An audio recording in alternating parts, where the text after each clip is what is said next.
Have you ever promised yourself this month would be different, that you'd finally start saving, only to end up with zero in your savings account again? Ever looked at your paycheck and wondered where all the money went when you can't even remember what you spent it on? If you're here right now, you probably know that frustrating cycle all too well. You have good intentions, you know you should save, but somehow it just never happens. And I need to tell you something.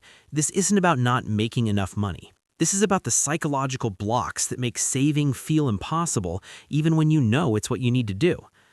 Let me show you what this really looks like. Payday hits. You look at your account and feel that brief moment of relief.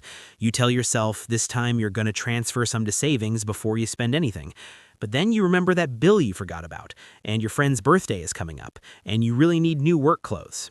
Before you know it, the money's gone, and you're telling yourself you'll save next month when things aren't so tight. But next month comes and it's the same story. There's always something. The car needs repairs, your kid needs something for school, your phone broke, or maybe nothing urgent happens at all, but somehow the money still disappears. You're not buying crazy expensive things, you're not living large, it's just coffee here, takeout there, that subscription you forgot to cancel, that thing on sale that seemed like a good deal, small stuff that adds up to everything. The guilt is constant. You see posts about people your age who have emergency funds, who own homes, who seem to have their financial lives together. You beat yourself up for not being disciplined enough, for not trying hard enough. You wonder what's wrong with you that something so basic feels so impossible. What you're experiencing is called saving resistance, and it's connected to something deeper than just spending habits. For many people, saving money triggers an unconscious anxiety. Money in the bank should feel safe, right? But for you, it feels threatening. Like if you save it, you're just setting yourself up to lose it. Or like having money means you're about to face a crisis that'll wipe it out anyway. So you spend it first before life takes it from you. This pattern often comes from past experiences with money. Maybe you grew up in a household where every time there was money saved, some emergency would drain it. You learned that saving is pointless because something always comes up.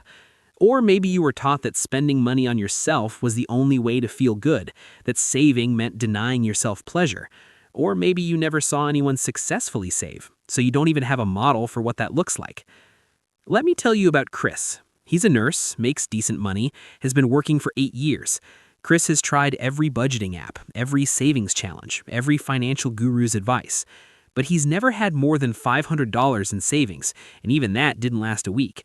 His coworkers think he's irresponsible. His family thinks he's careless. But Chris isn't lazy or stupid. Chris is scared. Chris's parents lost everything when he was 14. They had savings, they were doing okay, and then his dad got sick. Medical bills wiped out everything they had. Chris watched his parents' careful planning mean nothing in the face of catastrophe, and something in his young brain concluded that saving was just collecting money for the universe to take away. Now, as an adult, every time Chris tries to save, he gets this overwhelming anxiety. Having money feels dangerous, so he finds ways to spend it, ways that feel more in his control.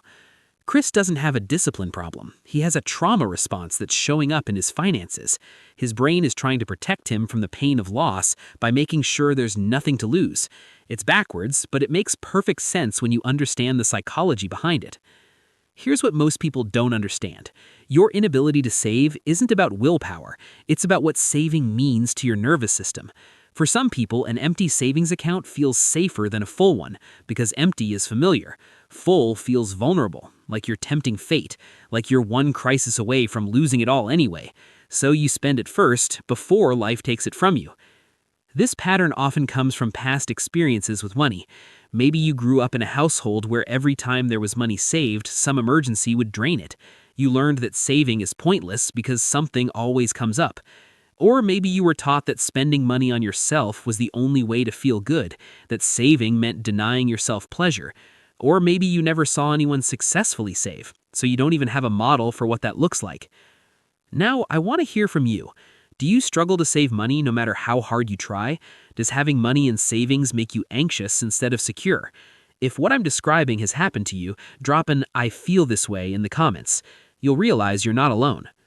And if you want to understand more about how your past is controlling your present finances, hit that subscribe button and turn on notifications.